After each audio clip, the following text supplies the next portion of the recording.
Buenas noches.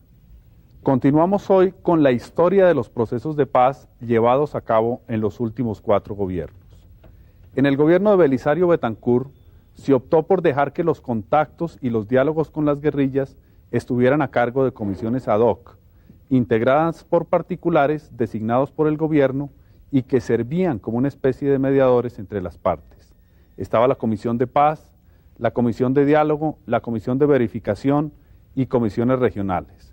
Sin embargo, la falta de capacidad decisoria de estas comisiones, por su falta de vínculos directos con el gobierno, impedía que tomaran decisiones o que se comprometieran a nombre del gobierno. Las continuas contradicciones públicas de los miembros de las comisiones y la confusión de los objetivos terminaron por generar un clima de desconfianza en la opinión pública respecto a la capacidad del gobierno para liderar con firmeza un proceso de paz. El gran cambio realizado por Barco a la política de paz heredada del presidente Betancur fue la concentración, en cabeza del presidente de la República, de la responsabilidad y la supervisión directa de la política de paz. Desaparecieron así las comisiones de paz, las de diálogo y las de verificación. Entraron a ser reemplazadas por un funcionario plenipotenciario dependiente directamente del presidente de la República. Este cargo, con rango de consejero presidencial, recayó en Carlos Sosa Escobar. La comisión de verificación durante el gobierno de Betancur tenía como su nombre lo dice, la función de verificar el cumplimiento de los acuerdos de la Uribe en lo que respecta al cese del fuego, ¿no? La comisión de diálogo buscaba avanzar en unas negociaciones con la guerrilla, ¿no? Buscando, digamos, algún avance en acuerdos que pudiesen lograrse en aquella época. Ni la una ni la otra lograron resultados importantes porque el ejército nunca estuvo de acuerdo con la función de la comisión de verificación. Es decir, el ejército nunca aceptó que el cese del fuego fuese verificado por un organismo extra institucional. Y entonces los resultados que se obtuvieron fueron muy limitados y básicamente nosotros nos circunscribíamos a visitar en algunas oportunidades al secretariado de las FARC allá en Casa Verde, recibir de ellos denuncias sobre violaciones del cese del fuego por parte del ejército. Esas denuncias las recibía el doctor John Agudelo Ríos, y yo siempre pensé que él nunca pudo, digamos, encontrar un espacio ni con el presidente de la República, ni con las Fuerzas Armadas para tramitar este tipo de denuncias. O sea, eran comisiones la una y la otra que hacían como lo mismo, y la labor de ambas se quedaba mucho como en unos diálogos, en unas conversaciones que nunca produjeron resultados importantes. La palabra paz entonces fue sustituida por 3 conceptos: reconciliación, normalización y rehabilitación. La reconciliación era entendida como la forma de acercar el Estado a la comunidad, de abrir el diálogo entre gobierno y ciudadanía, y no dar un espacio exclusivo a los grupos alzados en armas en el contacto o en el diálogo directo con el gobierno. ¿Habría así diálogo con la guerrilla? Pues los alzados en armas eran considerados un factor de violencia, con el cual legítimamente se podían buscar acuerdos, por cuanto su origen se fundamentaba en motivos políticos, pero no se les daba el carácter de representantes de ningún sector social del país. Normalización se entendía como la forma de reivindicar los cauces institucionales como los normales o los usuales en una democracia para tramitar las diferencias políticas e ideológicas. Se trataba entonces de crear un clima de tolerancia política y de canalizar así las protestas pacíficas, abrir la discusión y el espacio al debate sobre los cambios que necesitaba el país. La justicia, Congreso y la democracia en general se postulaban como los canales normales para resolver las diferencias y para expresar la inconformidad. Y finalmente, rehabilitación se entendía como un programa de inversiones destinado a las zonas de mayor violencia del país. Barco, digamos, parte de lo que dejó digamos, Betancourt, y lo que queda allí es simplemente, digamos, los acuerdos de la Uribe con lo relativo al cese del fuego o a la tregua.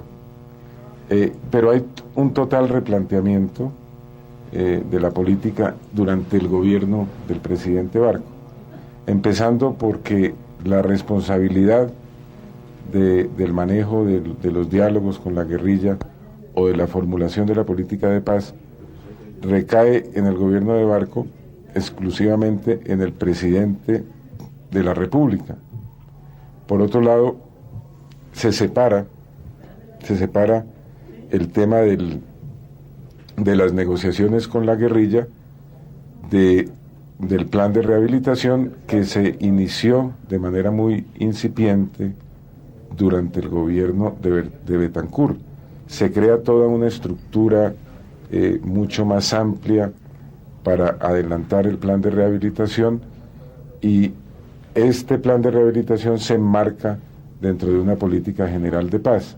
De hecho, pues el nombre del consejero presidencial de la época era un nombre muy largo que contemplaba la reconciliación, la normalización y la rehabilitación. Pero esas tres palabras, que aparentemente solas no significaban mayor cosa, hacían parte de todo un cuerpo, de toda una política integral. La reconciliación entre todos los colombianos, la reconciliación no solamente del Estado con la guerrilla, sino del Estado con la comunidad, la normalización de la vida civil, ¿no? Sobre todo en las zonas con escasa o nula presencia del Estado, con la presencia de jueces, de las autoridades de policía, de la Procuraduría, y la rehabilitación de las zonas y personas afectadas por la violencia, pero sobre todo, lejanas de la presencia del Estado y en condiciones de extrema pobreza. Otro cambio importante es precisamente el de la verificación. Barco nunca estuvo de acuerdo con que la verificación del cese del fuego se hiciese por personas ajenas al gobierno.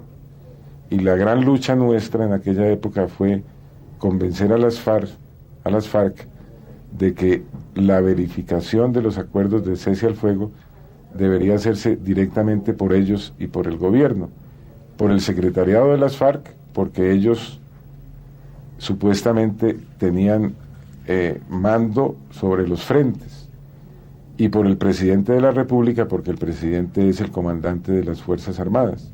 El presidente Virgilio Barco debía rediseñar la política de paz de Belisario Betancourt, la que había generado una brecha entre civiles y militares.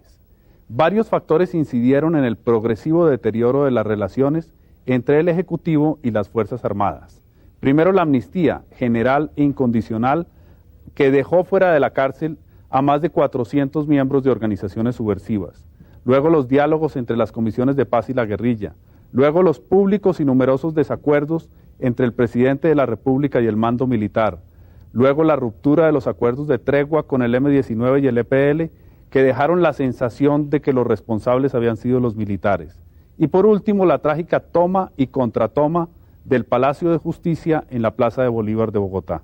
Había que reconocer en ese momento que la política de Betancourt estaba agotada en muchos puntos. En primer lugar, había llegado a un punto muerto desde el punto de vista de la evolución de la política. Se habían congelado los acuerdos. En segundo lugar, los acuerdos que se habían hecho eran absolutamente ambiguos y naturalmente daban, en la medida en que el gobierno de Betancourt establecía una dinámica de negociación, pero en la medida en que el gobierno empieza a debilitarse, la ambigüedad empieza a salir a flote. Tercer lugar, pues era probablemente lo más grave era que no había política institucional, que no había, el gobierno y el Estado no estaban detrás de la política, era el presidente. Era una política del presidente, pero no del gobierno, y mucho menos del Estado. Y entonces eso daba espacio para que todos los chisgarabices de la época apareciesen en toda clase de reuniones, comprometiendo al Estado, particulares, pues, comprometiendo al Estado en medio de un zaperoco literalmente, desde el punto de vista de cuál era el objetivo del proceso, cuáles eran las garantías para que la resolución del proceso fuera confiable, en fin, ese tipo de presencia desordenada, inorgánica de lo que ahora llaman la sociedad civil, pues era francamente caótica, había que ponerle un orden. Por eso probablemente el aspecto más importante de la política de Barco es lo que en ese momento se llamó la institucionalización de la política, es decir, no significaba excluir a sectores distintos al gobierno, sino entender que la dirección del proceso tenía que estar bajo la orientación del gobierno, con compromisos de gobierno, con responsabilidades de gobierno, porque era la única manera de volver a enlazar esos procesos en medio de todas las dificultades que dejó el proceso el asalto al Palacio de Justicia. El esfuerzo inicial del equipo de la naciente Consejería Presidencial para la Paz estuvo concentrado en replantear esta nueva política y reactivar la negociación con las FARC, que estaba vigente, pero con la idea de que tuviera alcance con todas las guerrillas. Las FARC estaban fortalecidas, tenían múltiples concesiones, entre ellas un enlace radial directo con la Presidencia de la República, el teléfono rojo, y una presencia deliberante activa en muchos asuntos de la vida nacional. El nuevo equipo de gobierno inició los contactos directos con el secretariado de las FARC. Hubo numerosas visitas a Casa Verde, que era un campamento desmilitarizado que se había establecido desde los acuerdos de la Uribe. Era una especie de capital de las FARC. Estas reuniones permitieron exponer por parte del gobierno unos criterios más claros y enérgicos que marcaban un evidente contraste con la política de Betancur. Sin embargo, estas visitas eran marcadas por acciones aisladas y violentas de las FARC contra las Fuerzas Armadas. Los diálogos se vinieron deteriorando hasta que llegaron a su culminación con una emboscada a una columna militar en San Vicente del Caguán, en el Caquetá. Allí murieron 27 soldados y quedaron heridos 42, y murieron también los acuerdos de la Uribe. A los pocos meses de iniciarse el gobierno se produjo una gran arremetida militar, cuya expresión más trágica fue una emboscada a una patrulla del ejército en el Caquetá, tal vez en San Vicente del Caguán, donde murieron 28 militares, y la respuesta del presidente Barco fue la de decir que en aquellos departamentos donde hubiera ataques de la guerrilla a la fuerza pública se rompería en ese departamento el cese al fuego. Ello fue respondido con una escalada de la guerrilla y a los pocos meses en muchos departamentos, 4, 5, 6 departamentos, se había producido el mismo hecho del Caquetá y en la práctica el cese al fuego estaba roto. Aunque nunca desde el punto de vista del discurso del gobierno se dijo, en la práctica se había roto el cese al fuego, y ese fue, digamos, desde el punto de vista práctico, objetivo, el fin de esos acuerdos llamados de la Uribe, suscritos con el gobierno del presidente Betancur. El país vio con incertidumbre el camino hacia la paz. Las FARC buscaban, por un lado, un espacio político y por otro, avanzar sin un real interés de buscar la paz. Comenzaron las marchas campesinas, los paros cívicos y paros regionales y las acciones de los paramilitares. Surgió entonces la propuesta de cristalizar una reforma política. El presidente Barco propuso en enero de 1988 un plebiscito para reformar la Constitución por la vía de la consulta al constituyente primario. El plebiscito dio un nuevo aire a la paz, pero fue desarticulado por un concepto del Consejo de Estado que indicaba que el presidente de la República no podría convocar a esta figura constitucional al estar prohibida en la Constitución del 86. Se comenzaba entonces de nuevo el camino. Mientras las miradas se concentraban en una nueva búsqueda de la paz, el 29 de mayo de 1988, el M-19 secuestró a Álvaro Gómez. La negociación para su liberación se basó en 11 peticiones por parte del grupo guerrillero, entre las que estaba la de realizar una gran cumbre con todos los sectores de la sociedad y un cese bilateral al fuego por 60 días. Estas dos peticiones causaron malestar entre las fuerzas militares, pues la propuesta de realizar una reunión de políticos con la guerrilla en territorio colombiano tenía serias implicaciones sobre la actitud de éstas. El Ministerio de Defensa se oponía a que esta cumbre se realizara en el país. El M-19 proponía que la reunión fuera en la Nunciatura Apostólica en Bogotá, que por ser sede diplomática tenía condición de extraterritorialidad y por tanto podrían estar allí personas buscadas por la justicia o en un campamento de la guerrilla en el Cauca. Finalmente se decidió que la llamada cumbre se realizara en Panamá. El 14 de julio, en la sede de la Nunciatura Apostólica del vecino país, se reunieron los integrantes del M-19, encabezados por Antonio Navarro Wolf, con una comisión de representantes enviados por diferentes sectores de la actividad nacional, entre ellos representantes de los gremios, de los partidos políticos, de las centrales obreras y de la Iglesia. La reunión culminó con el propósito de volver a hacer nuevos diálogos, pero esta vez en el país y con otros sectores. El M-19, por su parte, se comprometió a liberar a Álvaro Gómez. Efectivamente, Álvaro Gómez fue liberado el 20 de julio de 1988. La culminación de su liberación fue una nueva reunión en la cual se restableció un nuevo aire para un proyecto de paz con un renovado interés. El gobierno decidió, por su parte, presentar al Congreso un proyecto de reforma constitucional y al mismo tiempo se trabajaba desde la iniciativa del plebiscito 6 meses atrás en la elaboración de un nuevo plan de paz. Así, el 1 de septiembre de 1988, el presidente Virgilio Barco presentó al país la Iniciativa para la Paz. Posteriormente, el gobierno de Barco vio la necesidad de vincular dos temas, el de la reforma institucional. El país ya había tenido unas frustraciones en materia de reforma constitucional expresada en la caída de la reforma durante el gobierno del presidente Turbay, los intentos fallidos durante el gobierno de Betancur, y había un ambiente de que había que reformar la Constitución en muchos aspectos, y el presidente Barco buscó vincular este tema con el de la paz, pensando que detrás de la posible futura negociación con la guerrilla debería estar presente un tema de reforma política como parte de ese proceso con la propia guerrilla.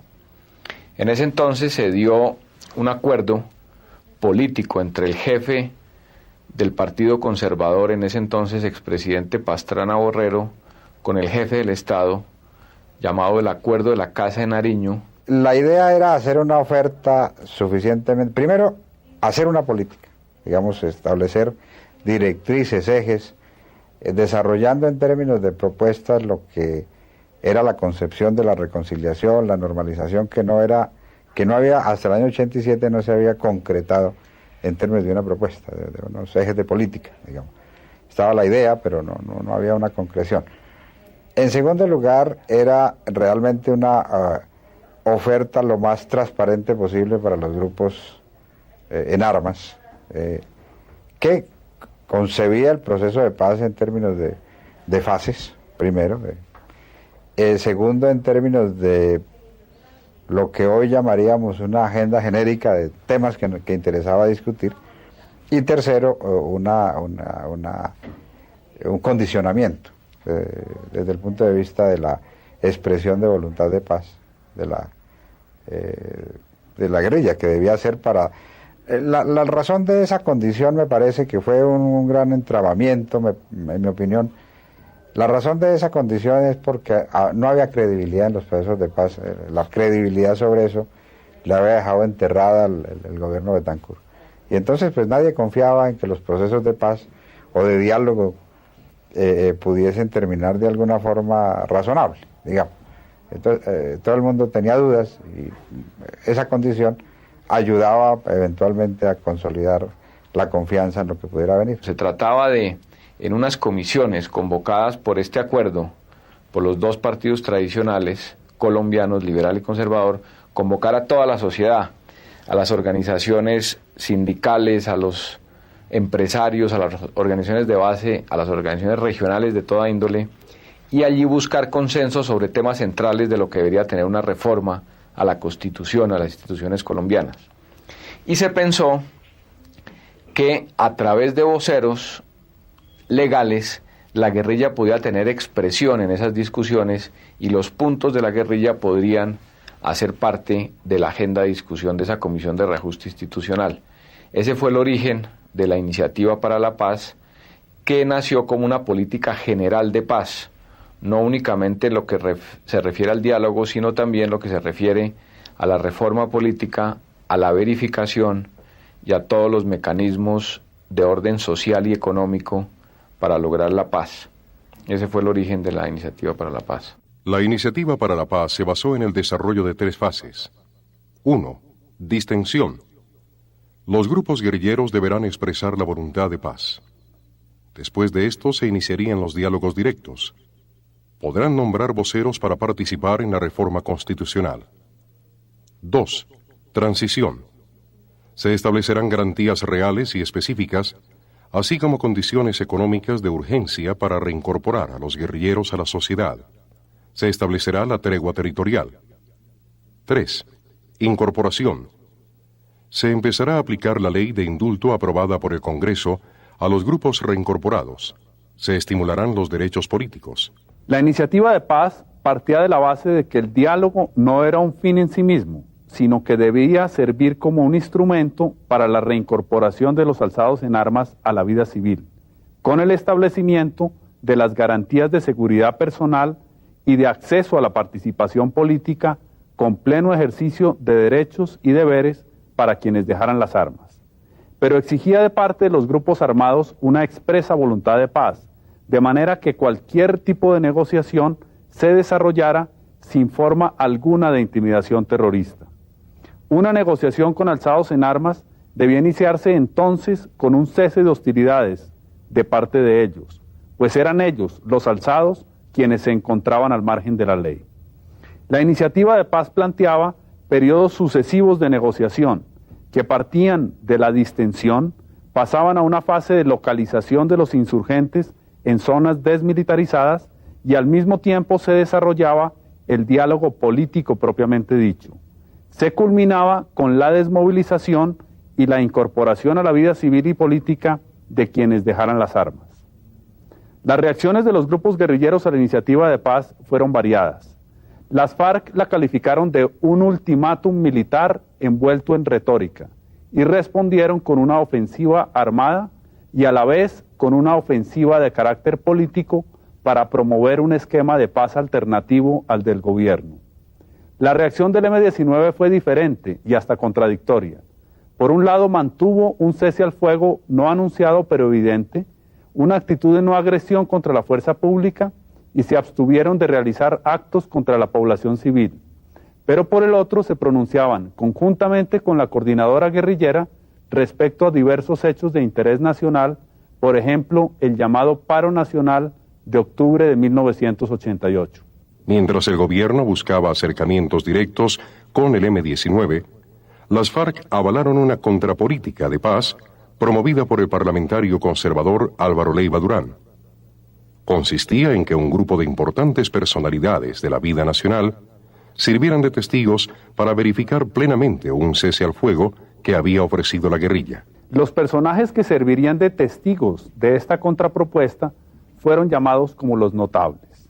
Estaba conformada esta comisión por los expresidentes Alfonso López Michelsen y Misael Pastrana Borrero, por Fabio Echeverry Correa, presidente de la ANDI, por Monseñor Mario Rebollo, arzobispo de Bogotá, y por el director del tiempo, Hernando Santos. Esta comisión de notables tuvo un desarrollo exiguo, y luego de diferentes acciones violentas de las FARC contra la fuerza pública, las gestiones de la comisión de notables desembocaron en una recomendación concreta al gobierno. La recomendación consistía en que se abriera de inmediato el diálogo con los grupos FARC y EPL. Yo soy el autor de la Comisión de Notables, Misael Pastrana Borrero, Hernando Santos, el arzobispo de Bogotá, Montaña Cuellar, el presidente de la ANDI, a fin de que ellos introdujeran soluciones. Inmediatamente ellos aceptaron, propuse una cesación de hostilidades y efectivamente se acabaron los enfrentamientos a lo largo y ancho del país. Y eso tuvo éxito, se comenzó a ver que eso florecía. El doctor Echeverry Correa estuvo con los alzados en armas, con el EPL, en fin, con varios sectores, con las FARC. Entre tanto, el M-19, por un lado, mantenía sus lazos con la coordinadora guerrillera y apoyaba la propuesta de Leiva Durán. De otro lado, mantenía unos leves contactos con el gobierno, pero finalmente manifestaron una clara voluntad de paz.